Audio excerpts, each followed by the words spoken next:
पूर्ण ही हो जाता है। यदि एक बूंद समुद्र में छोड़ी जाए तो कितनी देर में वह होगी? कोई भी बताए? एक बूंद पानी की समुद्र में, नदी में छोड़ी जाए, तालाब में छोड़ी जाए तो उस पानी में कितनी देर में वह होगी? तुरंत गिरते ही हो जाएगी। पूर्ण गुरु की शरण में जब जीवा जाएगा तुरंत पूर्ण हो जाएगा। ये नहीं समय लगेगा, कोई समय नहीं लगेगा। जब अगर ट्रांसफार्मर से बिजली छोड़ी जाएगी, सारे में जहां तक लाइन होगी सारे में हो जाएगी।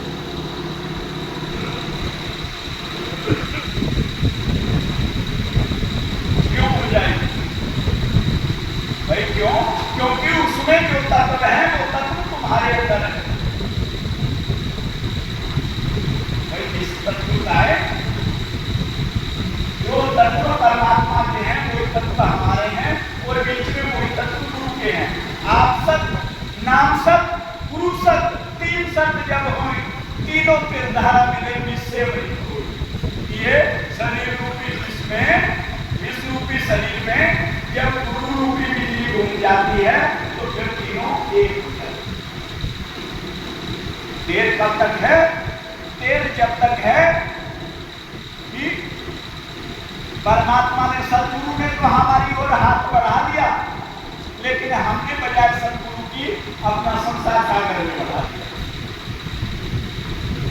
जब तक हमारा हाथ संसार सागर से निकल करके सदगुरु की ओर नहीं जाएगा तब तक हम 84 लाख योनि से नहीं निपटारा कर सकते।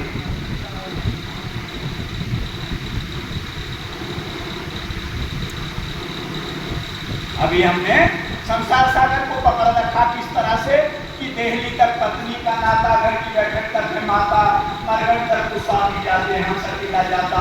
क्या किसी की चर्चा जगत में? क्या किसी की गाथा? अरे नहीं गया ये अपना शरीर जिससे है पूरा नाता।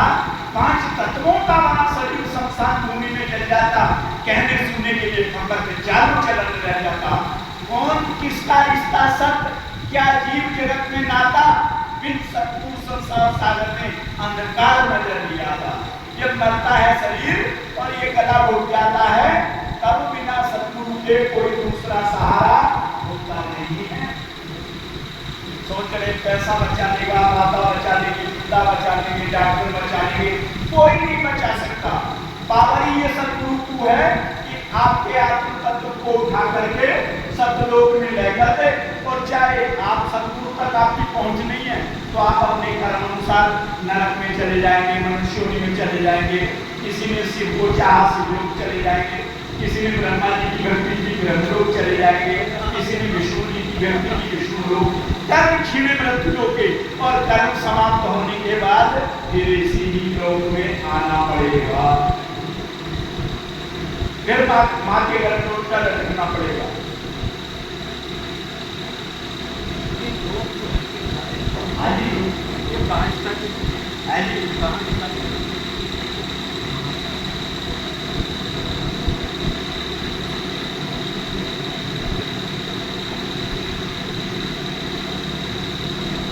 विदेश ब्राह्मण थे, ये सारे लोग आपके अंदर मौजूद हैं।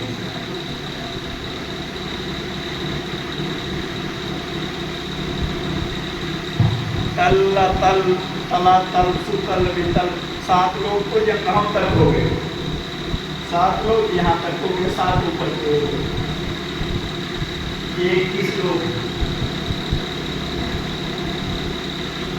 कि जैसी सारे संसार ब्रह्मांड की रचना है ठीक इसका आकार ये अपना शरीर है।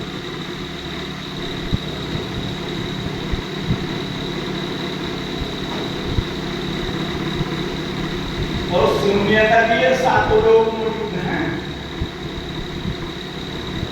शून्य तक ये 7 लोग मौजूद हैं।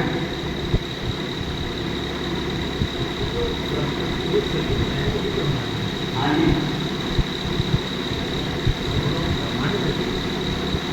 और जहां तक की आपने जानकारी करी उसी तत्व से आप उसी लोग से देख छोड़ देंगे।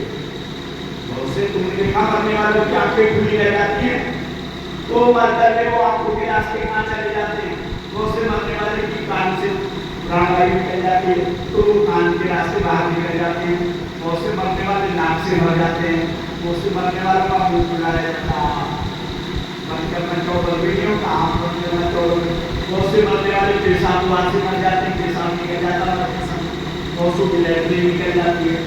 तो नौ द्वार ये संसार सब नौ द्वारों से ही जीव मर जाता है और नौ द्वारों से ही जन्म लेकर के आता है।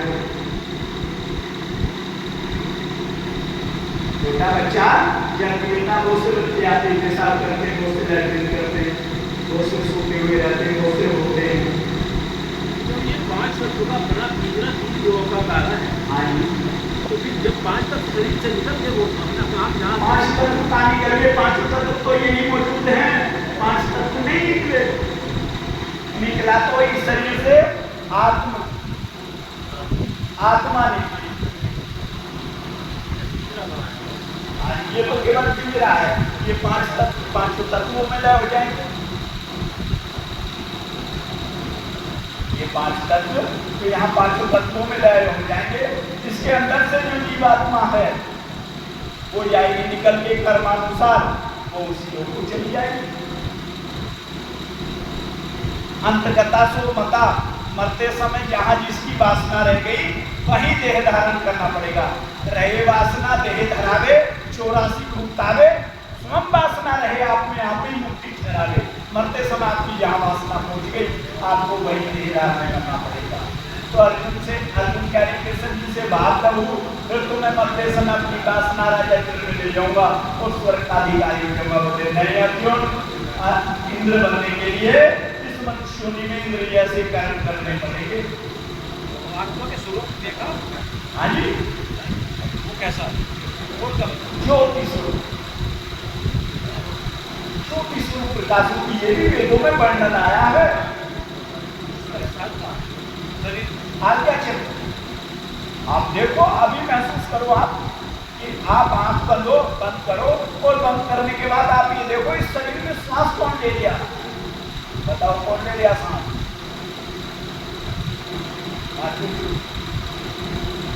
शरीर में श्वास प्राणों का दोहन कौन कर रहा है?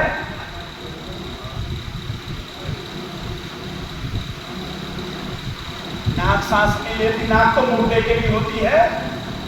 अरे नाक मुर्दे की होती, नाक सांस नहीं लेती। नहीं, हार्ट तो मुर्दे का भी होता है, उसका सांस नहीं लेता। क्या निकल जाता है शरीर से?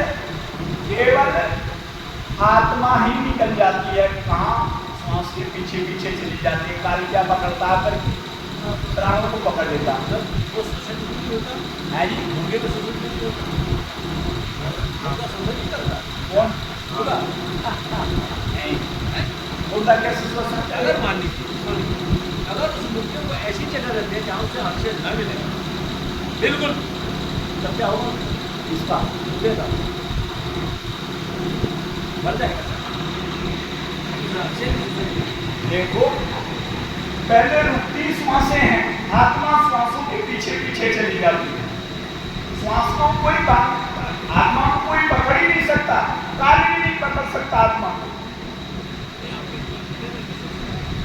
आत्मा ही श्वासों का दोहन कर रही है।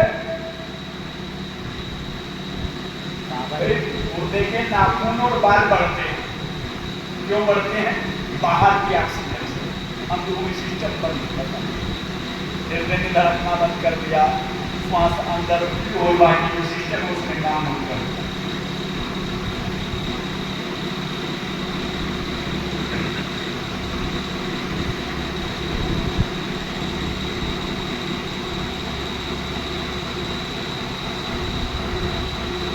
अगर किसी व्यक्ति को ऑक्सीजन ना दी जाए कि आत्मा उसे जीवित रखेगी।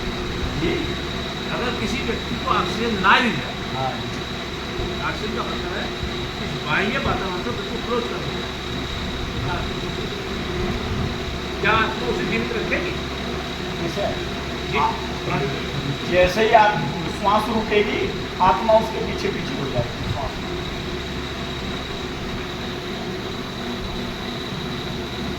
फिर किसका होगा? है जी, फिर किसका होगा? क्या फिर तो फिर उसका ही होगा। वायु का खेल हुआ, ऑक्सीजन खेल तो नहीं का हुआ। वायु को उसी ने शरीर को रोका। वायु को रोकेगा। खेल, जहाँ बात खेल की कर रहे हो नहीं, खेल तो यहाँ परमात्मा का भी नहीं है। तीनों लोगों में खेल ही काल का चल रहा है। निरंजन का खेल है, खेल परमात्मा का नहीं है। भाई सब परमात्मा के अंशी हैं, सब दुखी हैं, क्यों है दुखी? तो मार खड़ा से ऊपरे सबके पकड़ लिए हैं केस, ना जाने कहां मारसी, क्या घर क्या परदेश, किसी को कहीं भी पटका देता वो कोई समझ नहीं। और कोई भी ये प्रण प्रतिज्ञा करने वाला ऋषि मुनि महात्मा कोई ऐसा नहीं छोड़ा जिसकी टीवी नहीं करता। बताओ, सिंधी जैसे ऋषि, पाराशर जैसे ऋषि, कपिल मुनि, विश्वामित्र जैसे भी टीवी करता है, फिर तुम्हारी हमारी क्या बात है?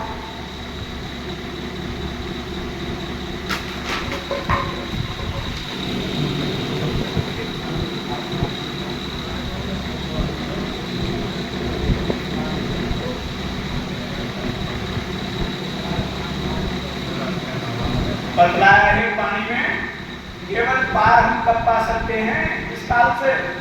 ये पावर ही सतगुरु की शरण में है।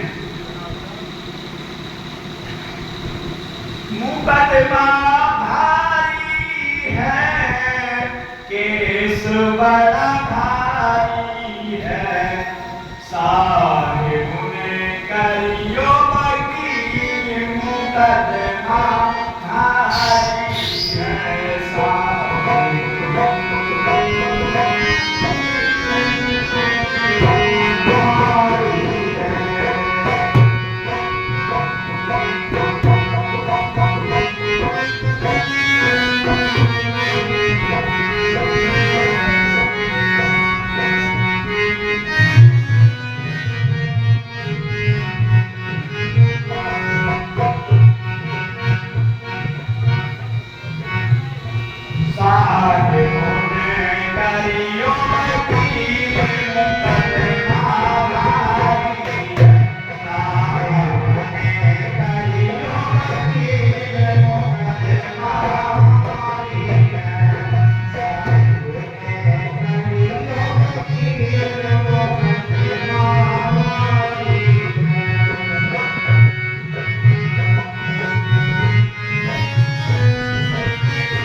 आया है, सतगुरु ने करियो वकील, मुकदमा भारी है।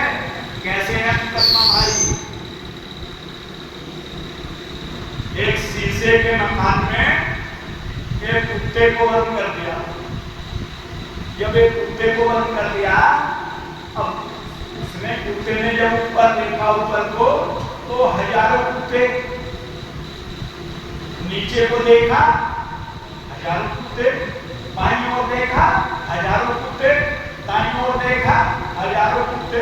अब उसने ऊपर को छलांग लगाई तो हजारों कुत्तों से लड़ा, नीचे को छलांग लगाई तो हजारों कुत्तों से लड़ा। बाएं छलांग लगाई, हजारों कुत्तों से डरा, और दाएं छलांग लगाई, हजारों कुत्तों से डरा, और सारी रात लड़ते लड़ते मर गया। बताओ वो कितने कुत्तों से लड़ा?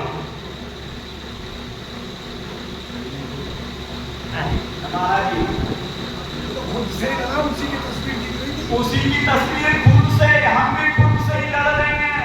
यहाँ इस संसार सागर में हमारी तमाम इच्छाएं, तमाम कामनाएं, ये मेरा है, ये तेरा है, और नजर उठा करके देखना उस समय चारों ओर कोई किसी का हुआ ना होगा, ना आज तक हुआ है। यहाँ हम सब झूठ मूठ की तस्वीर को, के खिलौनों को अपना बाजार, अपना सामान अपने खिलौने मानने लगे, जबकि तेरा तो देश ही पकड़े कोई और है, तेरा तो खिलौना ही कोई और है। लेकिन यहाँ धर्म भूल में हो गया है। ये सुरूद आएगी कब? अंतिम समय जब सुरूद आएगी तो तुझे बड़ा पश्चाताप होगा, और उस समय तेरे हाथ से समय निकल गया। ये संत महात्मा बारंबार आकर के समझाते हैं कि इस धर्म रूप से रात्रि तक चलते फिरते सोते जगते खाते पीते नहाते धोते उस परमात्मा का स्मरण कर जिसने तुझे जन्म दिया है। सुमरन से सुख होता है और सुमरन से दुख जाए, कहें करें सुमरन ये साईं माए समान। यदि हम रोज सुमरन करते हैं तो एक दिन ऐसा आता है परमात्मा हमारे अंदर में प्रकट हो जाता है। बतलाया क्या?